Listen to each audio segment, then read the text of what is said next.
open their training camp this week, and as expected, Ben Simmons, well, he wasn't there. GM Daryl Morey compared the team's disconnect with Simmons to the Packers' drama with Aaron Rodgers this summer that eventually ended with the reigning MVP returning to Green Bay. Meanwhile, Doc Rivers still said the situation could get resolved, and Joel Embiid didn't hold back his feelings, guys. Take a listen. I'm just disappointed that, he's not here because he knows it too. He knows we can win together. Of course, we want him back. He's a big piece of, what we've been building the past few years. Obviously, there's a lot of stuff that have happened a bit, in between, and I know a little bit about all of that, but that's not really for me to deal. Shannon, how do you interpret all this?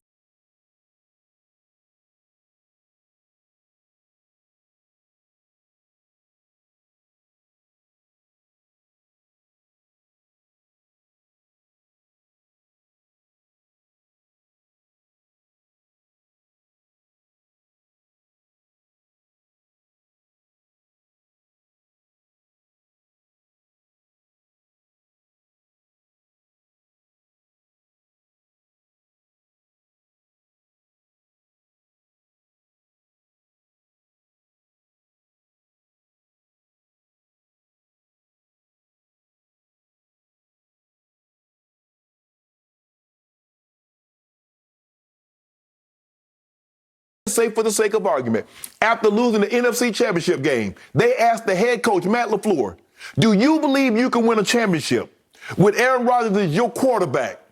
And Matt LaFleur says, I don't know if I can answer that right now. They go to Devontae Adams, say, Devontae, what do you think the turning point of the game was? Well, it was 3rd and goal at the 8. I saw a crease, and we ended up with an incompletion. I just want you to tell me, Skip, what do you think Aaron Rodgers would have said and done had Matt LaFleur and Devontae Adams said that? Good points. I'll co-sign on both of them. Exactly what Ben Simmons is going to do. Aaron Rodgers would not be the quarterback of the Packers as we speak. Exactly. And so when you look at it, Skip, Ben Simmons has made it abundantly clear.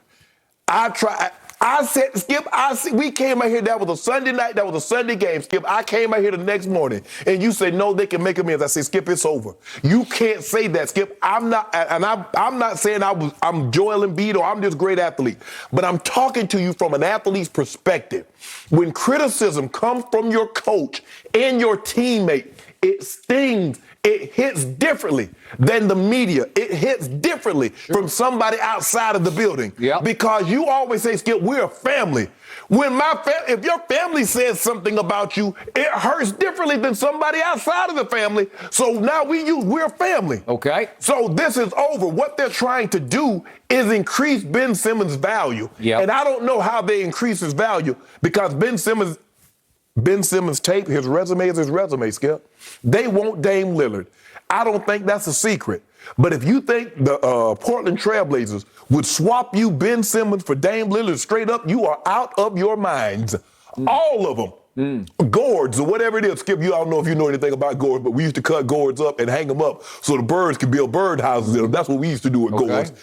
That's before a lot of you guys' time. But Skip, all this that sounds good. Oh, we knew we could win a championship with him and we could do yada, yada, yada. But just 5 months ago, not even 5 months ago, just 4 months ago, that's not what you said. You questioned. You didn't know the answers. Now, after you slept on it, you know the answer. Oh, we can win with Ben. And now all of a sudden, the turning point of the game wasn't where you had a layup and you got a free throw. Ben Simmons is not buying it, and neither am I. I'm not buying it $3 for $1. So I know Ben isn't. Okay, first to Daryl Morey's point, the comparison to Aaron Rodgers' situation in Green Bay. I will remind you that you said all along through the offseason there is no way Aaron Rodgers plays for the Packers this year. You said that. I did. And much of the media world said the same. Right? I kept saying no, he wants to go back to Green Bay. He just wants it under his conditions. He wants some control, some input into the play calling, which he took credit for the other night. He said, well, he suggested the first play. I thought, okay, that's pretty good. Like he could sign off on it. He said, then I call the rest of the plays in the game-winning drive. Okay, we get that. He also didn't get any more money, and I thought he wanted more money. But he wants to retire a Packer, and I believe that from the start. He wants control more than money. That is correct. And he got a little, but not a lot. Right. Okay, so they sort of paid homage to him just a little bit. Yeah. They patted him on the head and said, okay, we'll give you this. Well, they gave him Randall Cobb back. Okay, we got that. Okay, then we go to Doc Rivers. He continues to insist that his remark was misconstrued.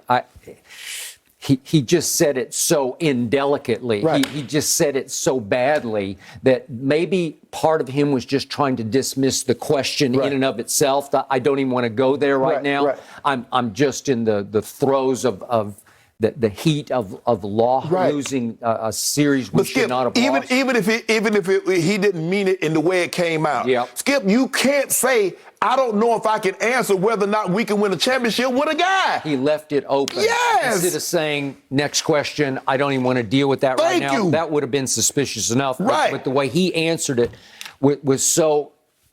Well, he just sort of slamming the door. Skip, why not basically. Skip? Yeah. Even if you don't believe it. Sometimes my college coach just say, son, sometimes I got a lot of you guys. Yep. Even if I know we're up against it, I'm going to say we have a tremendous chance to win this ball game. Why couldn't Doc Rivers say, of course?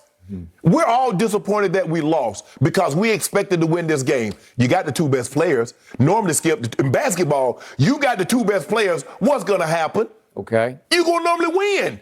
And by the way, just for the record, they were the number one seed in the East last year. And for the record, back in 2019, they took Toronto on its way to winning the championship to the last drop. Mm-hmm. The luckiest shot I've ever seen in the history of the playoffs, shot by my guy, Kawhi Leonard. Yep. It bounced 7 times around the rim from the corner. It's impossible that shot went in, but it did go in. That might have been the equivalent of Justin Tucker's kick. Yeah, I guess so, except that there was really nothing lucky about Justin Tucker's kick. But Skip, 66 yards, he hit the cross. Normally hits the crossbar and bounced back. Okay.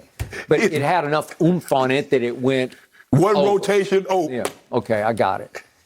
So now we get to Joel Embiid. So they did all the damage control. His superiors did all the GM and the coach did all they could do in this media session yesterday. And I do believe that the franchise wants to dig in and just insist that he come and play or get fined through the rest of this year. Right. And if he wants to leave, what is it, $33 million on the table, he can leave 33. Because he's starting the first year of that $170 million contract. This is the first year in it. Yeah, and he's got 4 more years left on that deal, just for the record. Now we get to his running mate, so to speak, Joel Embiid. I thought Joel did even more damage yesterday than he did post-game. Yeah. Because he just wouldn't back off. He wouldn't show the least hint of contrition at all. Exactly. There was no giving in to this at all. I shouldn't have said that, or I don't know what I was thinking, or I was just hurt because we lost, or something like that. He definitely exacerbated the situation. Well, if they came off of Steph and Clay, what do you think the Sixers are going to do? What? And he kept saying, I don't think I said anything wrong. He said, I really believe that was the turning point of the game. And he kept saying, I'm honest. I can't lie. Okay. Well, you doing it now? Hey, saying you want it back? Occasionally in a relationship, Ernestine, there are things you just can't lie say. To him. When you have a conflict, you just got to swallow it, because there's certain things. What do you all say about telling the truth? You know, you can't blurt out. Yeah. And sometimes it's not even the truth. Or I wouldn't be married much longer. Skip, sometimes it's better to keep the peace than to be right. Right. And Joel Embiid, rather be right than try to keep the peace. Yeah. And in the process of him trying to be right, he's so wrong in this situation. I'm honest. I can't lie. That's just me. So I don't have any regrets, because I don't feel like I put anybody in a situation where they had to feel bad. Wrong. You are dead wrong about that. You made him feel 100 times worse than he already felt, because you said that was why we lost that game. Right. Well, obviously, a whole lot of other things happened in that game, and I've pointed out that Joel had 8 turnovers in that game. But he didn't mention that. Okay. He didn't say that, we had a chance, we had a lead, we had a 1-point lead, and I had the ball and I threw it out of bounds. Yep. It could have been a 3-point lead, or it could have been a 4-point lead. He didn't mention anything of his transgressions, what he did in the game.